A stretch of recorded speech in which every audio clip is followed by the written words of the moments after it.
Hey everybody, it's me, Remy the Comic Book Poser. I'm here today to welcome you to Enter the Poserverse. It's Monday, and I finally had enough time to record a top 5, not top 5-ish, top 5. So to find out what my favorite comic books were from last week's New Comic Book Day, that if you missed, you should pick up on this week's New Comic Book Day, you'll check it out after this. Hey, little girl, did you want to know a secret? I got 5 on it. 5, 1, 2, 3, 4, 5. As always, 3 quick announcements. Number 1, thank you to everybody who picked up a shirt. Bonfire says that the first wave should ship by this Friday. I didn't turn off the campaign, so there's a campaign that is reset for 2 more weeks. So if you want to pick up one of those Generation 1 shirts, the link is in the description below. Number 2, don't forget about tomorrow's video where I'll announce the winner of last week's Poser Pile giveaway, and that's where you can comment in that video to enter for this week's Poser Pile giveaway. Number 3, don't forget about my busy Thursday night where we've got a Whatnot comic auction at 8 to 8:15 Central, and then at 9:30 Central we've got Shop Talk where we're going to talk about our favorite reads from April, and we're also going to go fishing for things that y'all might want to talk about. So without further ado, here we go. Like I said, I hit only 5 books this week because I think it was a smaller week. There are a couple of books that I have to go back and reread to see what I, feeling. A couple of books that I might have only just picked up the number 1 and might drop it. And I'll be transparent with those when the next weekly pool comes around. But coming in at number 5 from Image Top Cow is Metal Society number 1. This is by Zach Kaplan, Guilherme Balbi, Marco Lesko, and Troy Patiri. So I knew I was going to pick this up no matter what because of my love of a lot of things that Zach Kaplan has done. Prior to this book, I was a big fan of Join the Future. I also like Breakout, and now Metal Society is the 3rd book of his that I've read. There are a couple more that I need to check out. This was the book that was like, what if Blade Runner met Fight Club? And I really think that this is a true way to kind of encapsulate the spirit of the book, where you are seeing that there's basically a fighting league that exists between humans and robots. There is a rift in the society where there's a division between the two, and you're learning that there's an interesting backstory with our female protagonist who is fighting, a particular robot, and you learn about her training regiment and, other divisions within the society. So I think this was a fairly intriguing number 1, and I'm definitely down to see what happens in the rest of the series. Coming in at number 4 from Marvel Comics is Giant Size X-Men Thunderbird number 1. This is by Nyla Rose, Steve Orlando, David Cutler is on pencils, Jose Marzan Jr. and Roberto Poggi are the inkers, Irma Navilla is the colorist, and Travis Lanham is the letterer. So, in a world where, the mutants can come back, that the golden eggs allow people to be reborn on Krakoa, it's time for one of the most famous mutants, who is famous for dying, to be reborn. And we get, an early glimpse of Thunderbird, and what you are seeing is he decides that he wants to go home, that he's been dead for a while. People don't all the way know that mutants can resurrect themselves, especially the people who are, living on the reservation that he is from. And he finds out that the elders of the tribe were basically kidnapped because they refused to give up any Apache mutants who were living on the reservation. And we get to see Thunderbird go buck wild looking for his family and other folks who were taken from the reservation. And it's very interesting kind of listening to some of the arguments that he makes about being both a man of 2 worlds, right? Both in the world of the indigenous people and a world of the mutants, and a world where he's kind of been forgotten by both. That, when he shows up at his original home, the most that he gets out of anybody is, I thought you were dead. And then they want to have nothing to do with him. You get to see a nice reunion of him and his brother with their grandmother. And we get the note that we will see Thunderbird show back up in, I think it was X-Men Red number 3. So we get to see what Thunderbird does on Mars. I'm excited for that. Coming in at number 3 from Aftershock Comics is Dogs of London number 1. This is by Peter Milligan. Artacita is the artist. Valentina Bianconi is the colorist, and Rob Steen is the letterer. So I'm familiar with Peter Milligan from 2 books. He wrote American Ronin for AWA, and then he also does the Ecstatics books. And I know a couple of other people that I've talked with that are huge Peter Milligan fans. One of them being Manny Sharp. We talked about that when we interviewed him about his Kickstarter project, El Crudo. So, Dogs of London is a mafia-style tale that is set in the 60s, where we see, basically this gang of friends that have escalated from childhood to adulthood to become a prominent force in society. We know that one of them has a side piece who is the leader of another gang's sister, and they make some Romeo and Juliet references about the Montagues and the Capulets and why he's got to play dumb and be like, I don't know Shakespeare references. But we're seeing that, they are moving on from some of the bigger crimes of their past, a couple of murders and things like that. And we've learned that some of the people that they may have dealt with in their younger days may not have been all the way dead, or maybe making a comeback, or all kinds of wild things. So we get to see if there is a growing threat to the Dogs of London from their past, and maybe something of the occult. Like their gang, they are the dogs, right?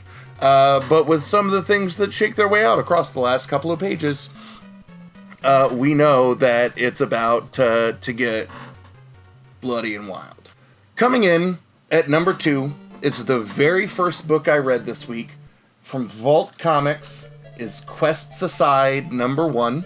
It's by Brian Shermer, Elena Gogu, Rebecca Nalty on the colors, who I've loved everything that they've touched, and World Design on the letters. So I've talked about how I've, started enjoying more tabletop RPGs, that even though I miss my days of playing World of Warcraft because it takes too much time and the game's gotten not very engaging in my opinion, I am enjoying the, listening to Dungeons & Dragons things. I'm playing Dungeons & Dragons now. I'm maybe getting ready to run a session of the new Marvel tabletop RPG that has come out. So I'm enjoying, this culture that you hear me wearing a Critical Role hat. I've been listening to and tweeting Dum-Dums and Dragons things a lot as I've been getting caught up on their seasons. This has become story tropes that I really enjoy. And in this one, basically you have a bunch of old adventurers who have hung up their adventuring gear, and, they are running a tavern in the middle of the town where you are getting all of these, adventurers coming in to hear stories of the olden days, to tell their tall tales, etc., etc. But the king is getting ready to arrive, who the king has a relationship with the owner of Quests Aside. You find out that when the king shows up, that basically he wants to turn the bar into a barracks. So the question becomes, what happens? How does the gang come together? How do they decide to take on the king? That there are some Easter eggs setting this story up that I'm very intrigued by.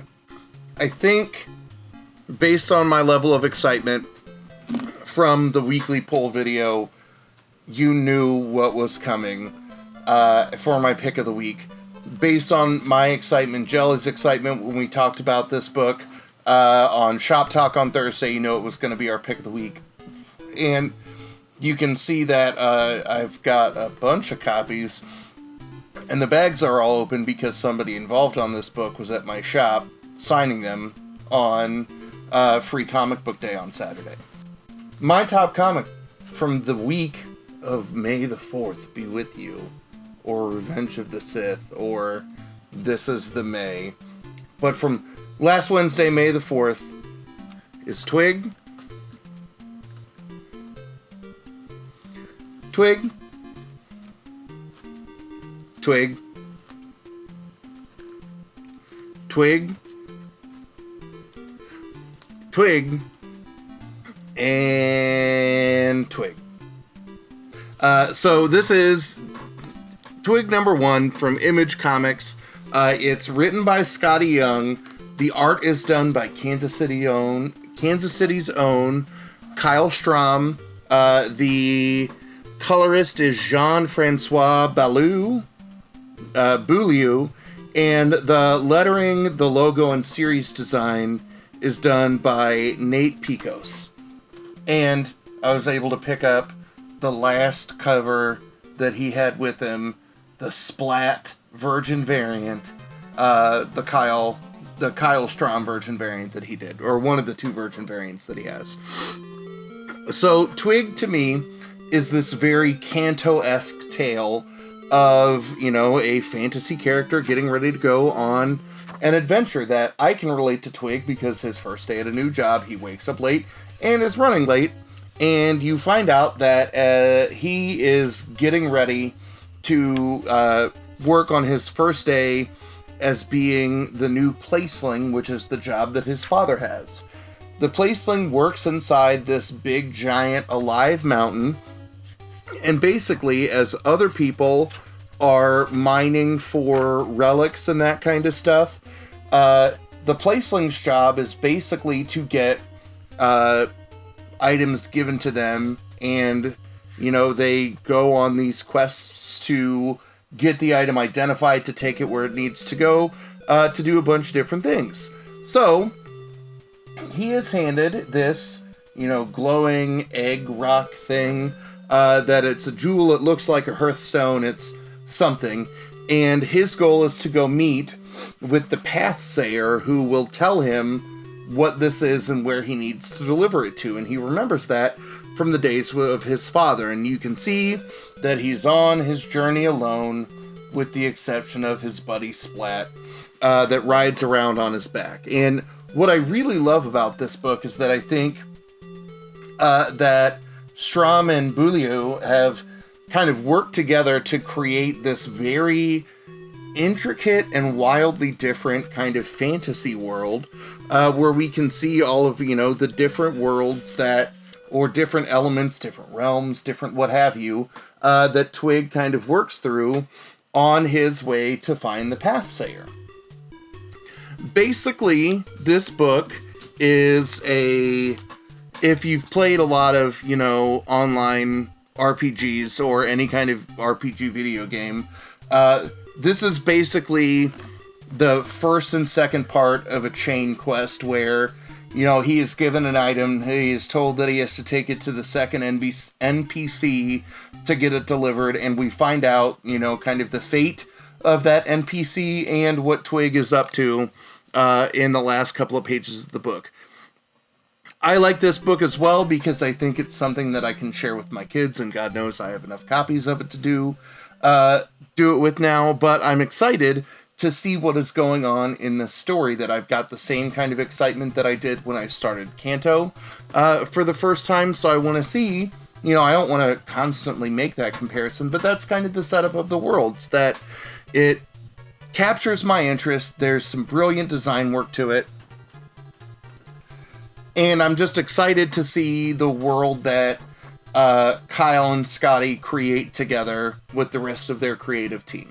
And that's why it's hands down my pick of the week. Do you have any favorite books that you were into this week? Do you think my picks are whack? I know if you're here in the premiere chat, you let me know over there. If not, let me know in the comments down below. Don't forget to come back tomorrow to get your entry to win a stack of free comic books. As always, y'all, thanks for stopping by. And have a good one.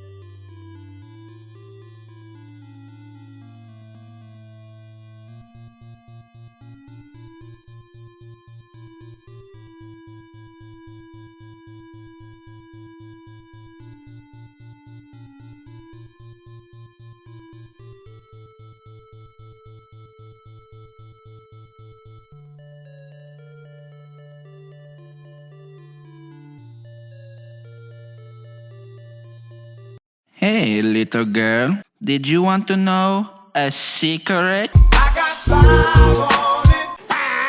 5, 1, 2, 3, 4, 5.